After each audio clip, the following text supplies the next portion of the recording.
ಇವತ್ತು ಏನು ಈ ರಾಜ್ಯದ ರಾಜ್ಯಪಾಲರಂತ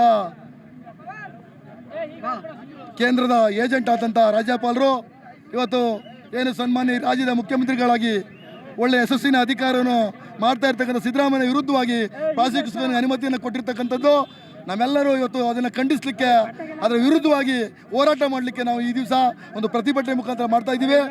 ಮುಂದೊಂದು ದಿನಗಳಲ್ಲಿ ನಾವು ಯಾತಕ್ಕಾಗಿ ಅವ್ರ ಮೇಲೆ ಪ್ರಾಸಿಕ್ಯೂಷನ್ ಕೊಟ್ಟಿದ್ದಾರೆ ಅಂತಕ್ಕಂಥ ವಿಚಾರವನ್ನು ನಾನು ಮುಂದೆ ಇಟ್ಕೊಂಡು ನಾವು ಮಾಧ್ಯಮದ ಮುಖಾಂತರ ಇರ್ಬೋದು, ಜನಗಳನ್ನ ಸಂಘಟನೆ ಮಾಡೋದ್ರ ಮುಖಾಂತರ ಇರ್ಬೋದು, ಇಡೀ ರಾಜ್ಯಾದ್ಯಂತ ಒಂದು ಉಗ್ರ ಪ್ರತಿಭಟನೆ ಮಾಡಬೇಕು ಅಂತ ಅಂದ್ಕೊಂಡಿದ್ದೀವಿ.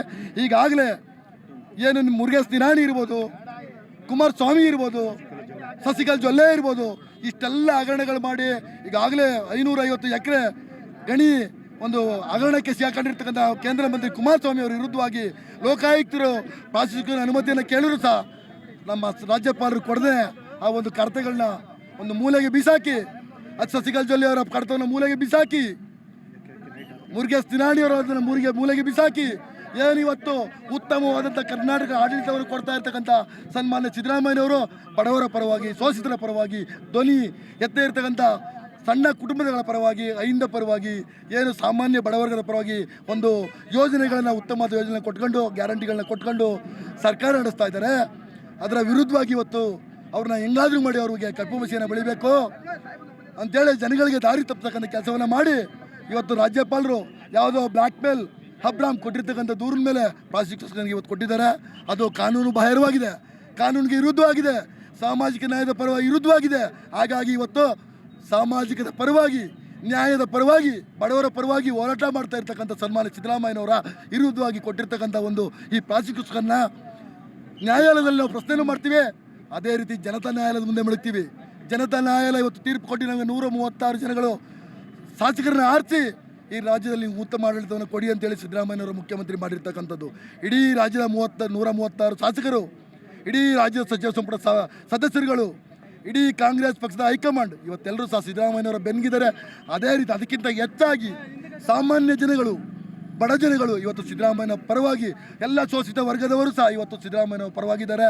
ಹಾಗಾಗಿ ಇವತ್ತು ಏನು ಕಾನೂನು ಬಾಹಿರವಾಗಿ ಸನ್ಮಾನ್ಯ ಸಿದ್ದರಾಮಯ್ಯನ ವಿರುದ್ಧವಾಗಿ ಪ್ರಾಸಿಕ್ಯೂಷನ್ಗೆ ಅನುಮತಿ ಕೊಟ್ಟಿರ್ತಕ್ಕಂಥ 420 ಏಜೆಂಟ್ ರಾಜ್ಯಪಾಲರನ್ನ ಇವತ್ತು ಅವರು ರಾಜ್ಯವನ್ನು ಬಿಟ್ಟು ತೊಲಗಬೇಕು. ಅಲ್ಲಿವರೆಗೂ ಸಹ ನಮ್ಮ ಸಾರ್ವಜನಿಕರು ಇದನ್ನು ಬಿಡಲ್ಲ, ಉಗ್ರ ಪ್ರತಿಭಟನೆ ಮಾಡಿ ಅದರ ವಿರುದ್ಧವಾಗಿ ನಾವು ನಿಲ್ತೀವಿ ಅಂತ ಹೇಳ್ತಾ ಈ ಸಂದರ್ಭದಲ್ಲಿ ನಿಮ್ಮ ಹೇಳಿಕೆ ಬಯಸ್ತೇನೆ. ಮೂಢ ಹಗರಣದಲ್ಲಿ ಸಿದ್ದರಾಮಯ್ಯನವರ ಹೆಸರೇ ಇಲ್ಲ. ಮೂಢ ಹಗರಣ ಸಿದ್ದರಾಮಯ್ಯನವರ ಕಾಲದಲ್ಲಿ ಆಗಿರ್ತಕ್ಕಂಥದ್ದಲ್ಲ. ಅವರು ಒಂದು ಪತ್ರವನ್ನು ಕೊಟ್ಟಿಲ್ಲ. ಇದು ಮಾಡಿರ್ತಕ್ಕಂಥ ಸನ್ಮಾನ್ಯ ಬಿಜೆಪಿ ಸರ್ಕಾರ ಇದ್ದಾಗ ಮಾಡಿರ್ತಕ್ಕಂಥದ್ದು.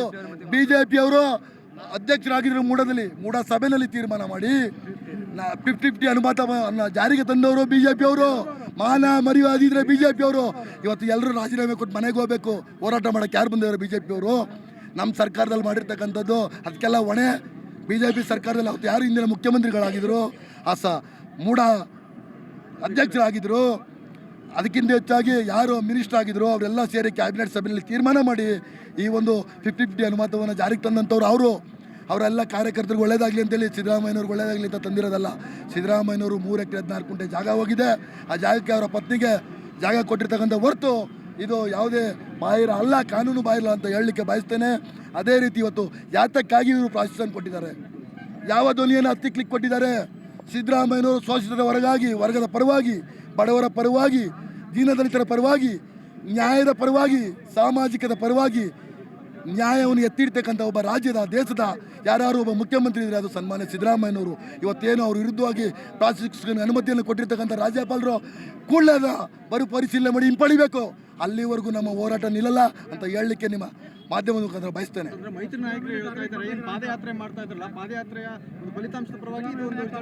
ಖಂಡಿತವಲ್ಲೂ ಅವರಂತ ಮುಟ್ಟಾಡ್ರು ಮೂರ್ಖರು ಇನ್ನೊಬ್ರು ಇಲ್ಲ.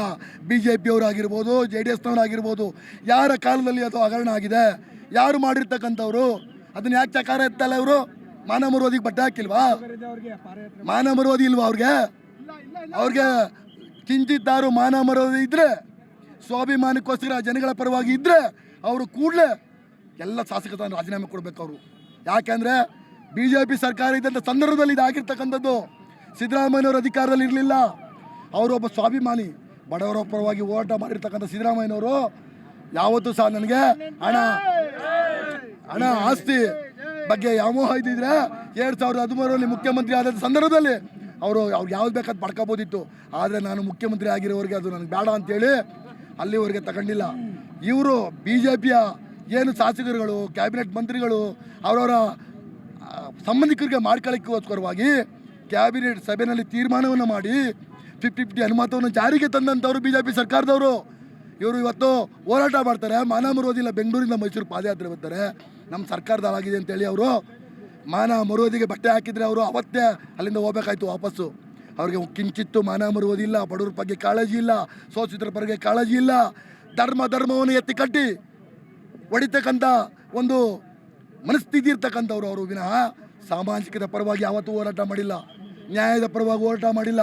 ಎಷ್ಟು ಹಗರಣಗಳಿದೆ ಅವ್ರದ್ದು, ಎಲ್ಲ ಹಗರಣಗಳನ್ನ ಮುಚ್ಕೊಂಡು ಇವತ್ತು ಸಿದ್ದರಾಮಯ್ಯನವರು ಕಪ್ಪು ಚಿಕ್ಕೆ ತರಬೇಕು ಅಂತೇಳಿ ಜನಗಳ ಮುಂದೆ ಸುಳ್ಳು ಭರವಸೆಗಳನ್ನ ಕೊಟ್ಕೊಂಡು ಏನು ಪಾದಯಾತ್ರೆನ ಬಂದು ಏನು ರಾಜ್ಯಪಾಲರನ್ನ ಕೇಂದ್ರ ಸರ್ಕಾರದ ಏಜೆಂಟಾಗಿ ಮಾಡ್ಕೊಂಡು ಕೇಂದ್ರ ಸರ್ಕಾರದ ಮುಖಾಂತರ ಅವ್ರಿಗೆ ಹೇಳಿಸೋದರ ಮುಖಾಂತರ ಸನ್ಮಾನ್ಯ ಸಿದ್ದರಾಮಯ್ಯ ವಿರುದ್ಧವಾಗಿ ಇವತ್ತು ಪ್ರಾಸಿಕ್ಯೂಷನ್ಗೆ ಒಂದು ಅನುಮತಿಯನ್ನು ಕೊಟ್ಟವ್ರೆ. ಅನುಮತಿ ವಾಪಸ್ ಪಡಿಬೇಕು. ಅದರ ವಿರುದ್ಧವಾಗಿ ಇಡೀ ರಾಜ್ಯಾದ್ಯಂತ ನಾಳೆಯಿಂದ ಉಗ್ರ ಪ್ರತಿಭಟನೆಯನ್ನು ಮಾಡಲಿಕ್ಕೆ ನಾವೆಲ್ಲ ತೀರ್ಮಾನ ಮಾಡಿದ್ದೀವಿ. ಅದು ಯಾವುದೇ ಕಾರಣಕ್ಕೂ ನಿಲ್ಲಲ್ಲ. ಸಿದ್ದರಾಮಯ್ಯನ ಅಭಿಮಾನಿಗಳು, ಅಹಿಂದ ವರ್ಗದವರು, ಸಾಮಾನ್ಯ ವರ್ಗದವರು, ತುಳಿತಕ್ಕೊಳಗಾದಂಥ ಎಲ್ಲ ಸಾಮಾನ್ಯ ಜನರು ಸಹ ಇವತ್ತು ಸಿದ್ದರಾಮಯ್ಯನವರ ಪರವಾಗಿ ನಾವು ಇದ್ದೇವೆ ಅಂತೇಳಿ ಇಡೀ ರಾಜ್ಯಾದ್ಯಂತ ಪ್ರತಿಭಟನೆ ಮಾಡ್ತಾ ಇದ್ದೀವಿ. ಇನ್ನು ಮುಂದೆನೂ ಸಹ ರಾಜ್ಯಪಾಲರು ಗೋಬ್ಯಾಕ್ ಅಂತ ಏನು ಇವತ್ತು ನಮ್ಮ ಎಲ್ಲ ನಾಯಕರಲ್ಲಿ ಬಂದು ಹೇಳ್ತಾ ಇದ್ದಾರೆ, ಅವ್ರು ಖಾಲಿ ಮಾಡೋವರೆಗೂ ನಾವು ಬಿಡಲ್ಲ. ಬೆಂಗಳೂರು ರಾಜಭವನ್ಗೆ ಚಾಲು ಆಗಲಾಗಲಿ